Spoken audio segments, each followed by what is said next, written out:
নমস্কার বন্ধুরা, river fishing Murshidabad YouTube চ্যানেলে পক্ষ থেকে সকলকে আন্তরিক শ্রদ্ধা শুভেচ্ছা নমস্কার এবং প্রত্যেক গুরুজনদেরকে প্রণাম। আপনারা তো সব সময় চেনেন যে দাদা মাস্টার তো নয়, যাই হোক স্কুলে কাজ করি।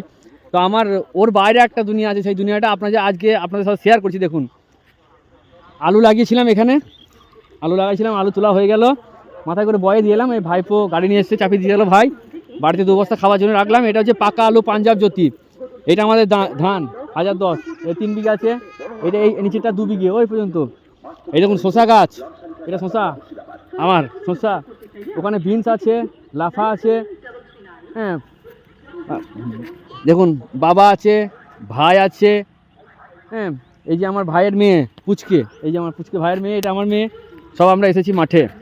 তা আপনারা মনে করেন দাদা অনেক কিছু, কিন্তু আমার এর বাইরে যে আমার জীবন আছে, মানে জীবনে যে আছে, মানে আমরা কীভাবে চলি সেইটা আপনাদের সাথে শেয়ার করলাম। হয়তো অনেকে খারাপ ভাববেন না, জানি না, কিছু মনে করেন না।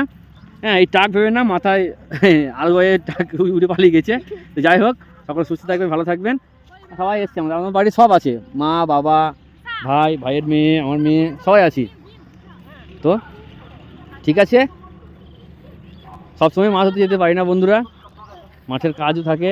এখন আমার ভগ্নিপতি মানে আমার বোনের জামাইও এসছে আলু তুলতে, আজকে আলু তুললেও এসছে। তো ঠিক আছে, আমি তুলে দিই আলুর বস্তা।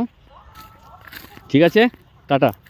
দিনের বেলা শিয়াল ধরে বেড়াচ্ছি। দেখুন এই দেখুন ওই চলে গেল, পালিয়ে গেল। যেমন মাঠে আছি তো, দেখুন এই দেখুন কী অবস্থা। দেখুন দুখানা ওই দুখানা চলে গেছে। এই দেখুন দুখানা শিয়াল একবারে, এই দেখুন চলে গেল। এখন আমাদের জমির পাশে চলে গেল, চলে গেল। এখন আসলে কী বলুন তো, মাঠে ফসল থাকলে পরে উমর থাকে, ঝোপঝাড় থাকে, তো ঢুকে থাকে। এখন ধরুন সব ধান, গোটা মাঠে ধান। আলু তোলা হয়ে গেল, এবার শসা তোলা হয়ে যাবে, শসা তুলতে গেছি। হ্যাঁ করছি, বস্তাগুলো সেলাই করতে হবে সব। ভাই বলছি সেলাই করো, দেরি হয়ে যাবে তো। শসা তোলা চলছে, সবাই শসাটা তুলে নেবো, দিয়ে বাড়ি চলে যাব। ঠিক আছে, এই আমাদের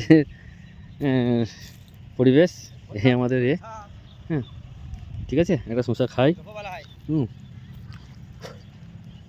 বাবা তুলে গেছে।